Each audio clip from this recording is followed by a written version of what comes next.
हरिओम. अध्यात्म उपनिषद योगदास श्री जय गणेश जोशी यांनी केलेले निरूपण.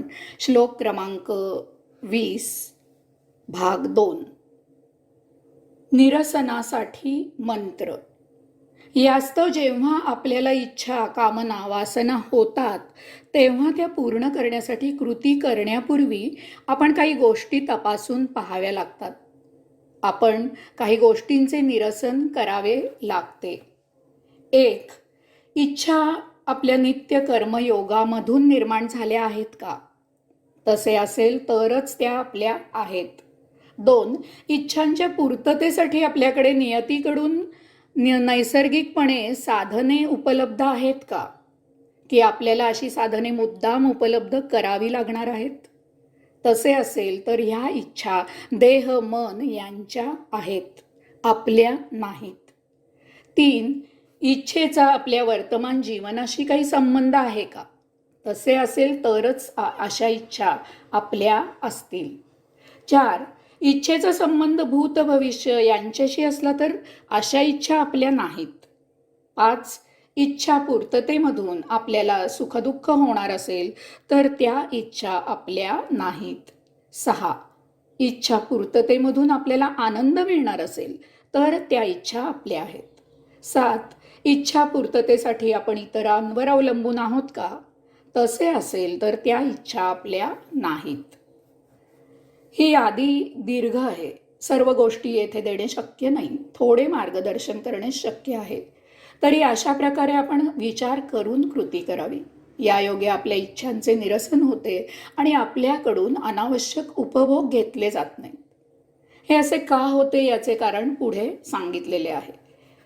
अद्वैतावस्था, अक्रिया योग, स्मृतीबद्दल विशेष.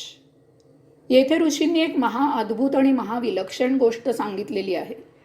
त्यासाठी येथे स्मृतीबद्दल एक विशेष उल्लेख करणे उचित होईल. आपल्या स्मृतींचे 2 प्रमुख भाग आहेत, कप्पे आहेत. एक भाग आहे तो गतसंचितामधून आणि मनामुळे स्मृत होत असलेल्या गोष्टींचा. याला आपण आपल्या सोयीसाठी 1 क्रमांक देऊया. दुसरा भाग आहे तो बुद्धीमधून स्मृत होत असलेल्या गोष्टींचा. याला आपण आपल्या सोयीसाठी 2 क्रमांक देऊया. क्रमांक 1. या कप्प्यामध्ये गतसंचित साठवले जाते.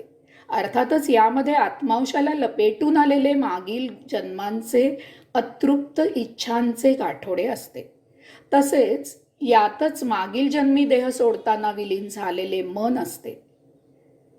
तसेच या जन्मी आयुष्य जगताना मनाला ज्या ज्या इच्छा होतात परंतु काही कारणाने त्या अतृप्त राहतात, अशा इच्छा या कप्प्यात साठवल्या जातात. यामुळे हा कप्पा उघडण्याचा अधिकारी आहे मन आणि त्याची पीन आहे मन. येथे संचित आणि अतृप्त इच्छांचा ढिगारा साठवला जातो आणि तो देह सोडताना आत्म्यांशाला लपेटून टाकला जातो. यावेळी यात मन विलीन होते आणि पुनर्जन्मात योग्य संधी साधून ते जन्म घेते आणि अतृप्त इच्छा पूर्ण करण्याचा उद्योग सुरू करते. यामुळे एक विलक्षण गोष्ट घडते. ज्याला त्याला इच्छा होतात त्या प्रत्येकात मन तयार होते आणि त्या गत इच्छांमधून पुनर्जन्म घेते. याला निमित्त होते सद्यजन्मीच्या इच्छा. इच्छा झाल्या की ते जागृत होते आणि कार्यरत होते. प्रत्येकाला मन असतेच असते. एखाद्या वेळेस एखादा इतर अवयव नसेल परंतु मन असतेच असते. यामुळे अपंग, विकलांग यांनाही मन असते. इच्छारहित जीव फार फार क्वचित आढळतो. त्याला जागृत मन असणे शक्य नाही. ते मृतावस्थेत स्मृतीत विलीन होऊन तेथेच पडून राहते. यामुळे अध्यात्म मन नष्ट करायला शिकवत नाही तर मन क्षीण करायला, निष्प्रभ करायला शिकवते. क्रमांक 2.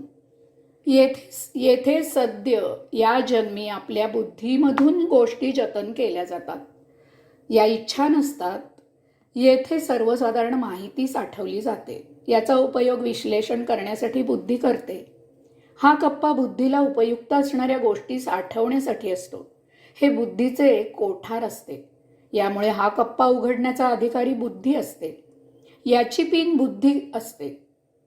उदाहरणार्थ आपण शिकलेले ज्ञान इथे साठवले जाते, ते पदोपदी बुद्धीकडून वापरले जाते, परंतु देह पतन होताना या कप्प्यातील साठवण नष्ट होते. देह पतन होताना बुद्धी नष्ट होत नसली तरी तिने साचवलेली स्मृती नष्ट होते.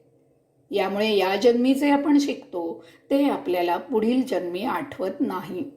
पुनर्जन्मात आपल्याला भाषा, कला किंवा अशा गोष्टी शिकाव्या लागतात.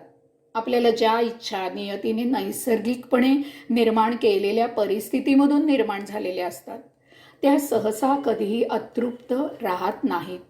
त्यांचा संचय होण्याचा प्रश्नच नसतो. त्यातून फार फार क्वचित नियतीच्याच अडचणीमुळे अशा काही इच्छा अतृप्त राहिल्या तरी त्या बुद्धीच्या या कप्प्यात संचित होतात आणि त्या देहाबरोबर त्या नष्ट होतात. बुद्धी अंशात्म्याला लपेटून पुढे जाते. यामुळे बुद्धी त्या त्या जन्माप्रमाणे मंद, तीव्र, कुशाग्र वगैरे असते. सद्यजन्मी ती महत् प्रयत्नांनी वर्धित करावी लागते, परंतु तरीही याला मर्यादा असतात. या दोहोच्या अतीत असलेली परम अवस्था. येथे एक महत्त्वाची गोष्ट लक्षात घ्यावी. ब्रह्मांडामधील परमात्मा ही सर्वोच्च शक्ती आहे. ती सदा असलेल्या स्थितीतच असते. यामुळे जेव्हा आपला परमात्म्याशी योग जुळून येतो, आपण आत्मस्वरूप होतो, तेव्हा आपल्याला प्रज्ञा प्राप्त होते आणि सर्व गत जन्मीचे ज्ञान होऊ शकते.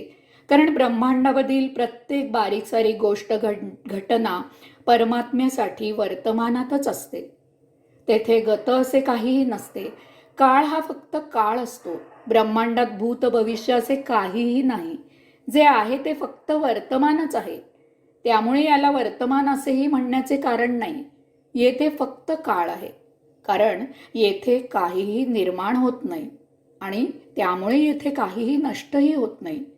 येथे जे आहे ते एक सतत होत असलेले परमात्म्याचे परिवर्तन आहे. या योगे प्रज्ञा प्राप्त मागील जन्मीचे सुकृत आठवून अलौकिक चमक दाखवितो. या योगे त्याची बुद्धी तीव्र होते आणि हे पुढील जन्मी प्रज्ञेद्वारे पुन्हा प्राप्त होते. अद्वैत अक्रिया योग. मन, स्मृती आणि यांच्या अतीत असलेली परमावस्था जाणून घेतल्यावर आता येथे ऋषी काय सांगत आहेत ते समजणे सोपे होईल.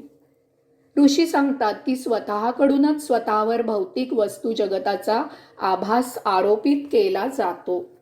त्याचे निरसन केले असता अद्वैतावस्था, अक्रिया योग प्राप्त होतो. अद्वैतावस्था. आपल्यावर वस्तू जगताचा जो आभास आरोपित केला जातो त्याचे आतापर्यंत केलेल्या निरूपणाप्रमाणे निरसन केले की आपल्यात द्वैतभाव निर्माण होत नाही.